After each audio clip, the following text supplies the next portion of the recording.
Okay, the story in very short form, I'm going to just tell you the story as it is, as it comes to my head. There's a prime minister. He is a closet Christian. He's pretending to be a hardline Jew, but he actually isn't. He loves fish because fish was the first symbol of the early Christians. And he builds fish tanks and he puts in all the fishes from all over the world, and he loves fish and he protects all the fish of the world. So he ends up being in conflict with all the nations of the world, all the other prime ministers and presidents, because of loving fish. There's some Jamaican brothers who get tired of being caught with ganja all the time, and then they lobby and make sure that they get all the world leaders to support them with Resolution 420 of the United Nations, and they pass through the legalization of ganja.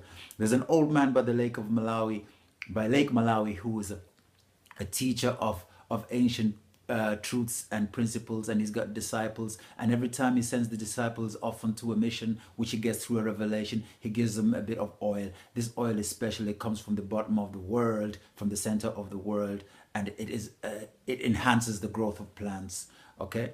So he sends off a young man to South Africa, where he meets one of the Jamaican brothers who is in South Africa, because they're looking for the most potent weed, because they need this to kind of like push through Resolution 420. And this brother goes back to Jamaica, and they grow a serious, strong crop of marijuana, and they send a letter to the entire world to call all the leaders of the world to help lobby for 420 to pass through. What happens then? Then another young disciple from Malawi gets sent to Jerusalem, and he becomes an assistant of this prime minister, but only after ganja has been legalized. And this prime minister actually goes to Malawi because he wants to get hold of fish from Malawi, but he disguises it as a quest for ganja. Well, he basically offers to buy all of Malawi's weed at about 60% of Malawi's weed. He offers to buy it, but he wants to hide fish in the tanks, weed tanks, or whatever you want to call it, whatever. He wants to smuggle fish out of Lake Malawi because he's a fish freak. All right, cool. So what happens then? This Malawian goes, and the whole place is just flooded with ganja because it's been legalized. It's really bad, and now the Jamaicans are kind of like in trouble, and they're glad that they've got their strong weed, because now they got to try peddle it around the world.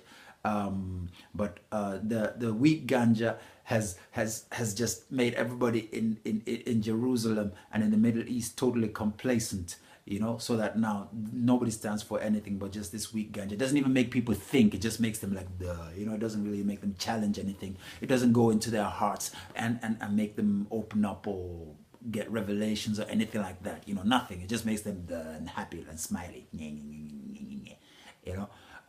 So this pisses off some Palestinian freedom fighters who happen to be women, and they're very hardcore, and they say, shit, we gotta put an end to this promotion of this marijuana here. And then they spot the Malawian guy who's walking around with this huge joint, and they say that's the brother who's behind the whole success of selling this weed here. So they capture him and take him into questioning, and he's there being all la la la la la, and he says something really stupid to the leader of these women, and she gets like really pissed off, because she's one of those really like a liberator woman, like one of those like women's lib and guns, and she's got like all these other women like really worked up about freedom, you know. And anyway, so they beat him up, put him in solitary confinement. But then the way he's just going on, there's his guard falls in love with him, and they make out. And then the girl convinces her commander that they should use him as a spy. So he becomes a spy. So he goes back to his job with the Prime Minister of Israel and spies out all the most potential places where the weed is being kept, and these people now are planning to bomb all the places where the weed is being kept. But while he's doing all this spying, the Israelis catch on to it and say, no, this guy's a double agent. So they catch him one time with the girl, and they throw both him and the girl into prison. Girl goes into prison, and while she's in prison there, she puts up a photograph of her mama.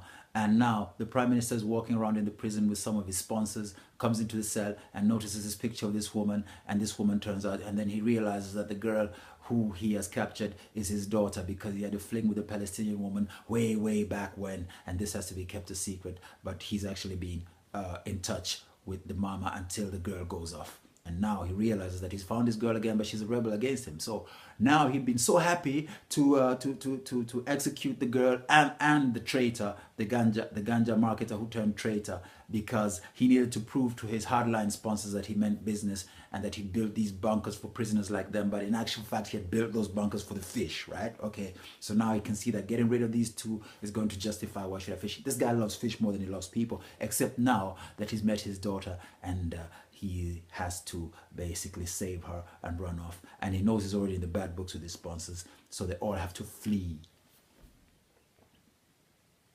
While they're still underground, the Palestinians have found out where the Jamaicans have been hiding their depot, and the Jamaicans are in town because they want to sell this stuff.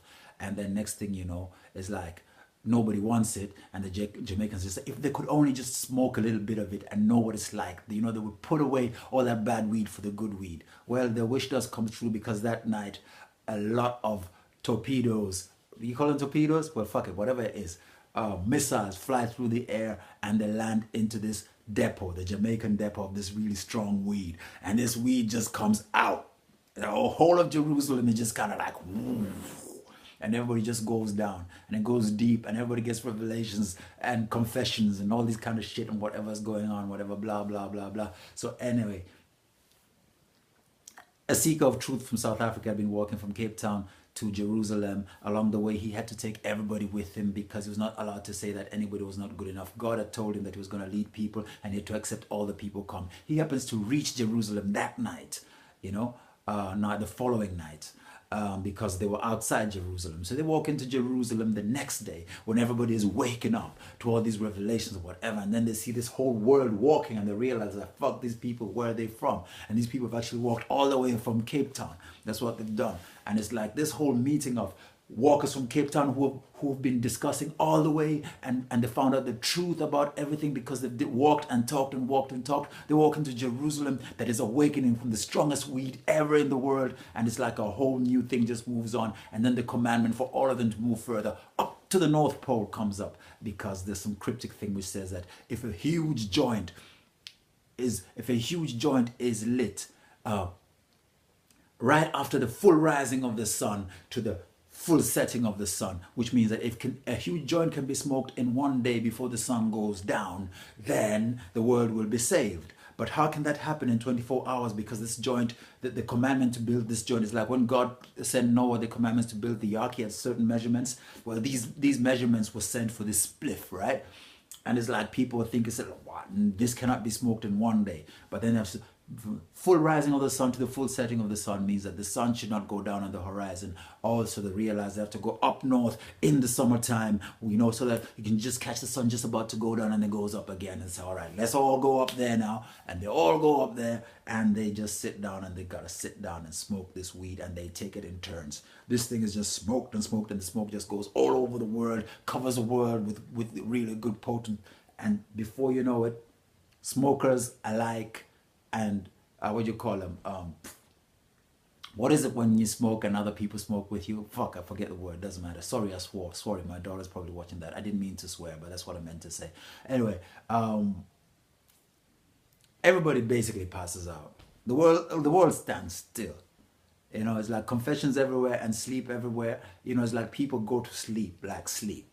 You know, they hibernate for a good while. And this gives the whole world a chance to rejuvenate itself. That's basically the story. You know, it's a bit silly, the story, but the script is going to be a killer script because we're working on that. And there's so much that I have learned through the years and talked to so many people while I was working with my joint in Barcelona. Anybody from Barcelona remember me? You know, I'd like to meet you again. And just so many angles we've learned, we can put all of that into the movie. So what do you think?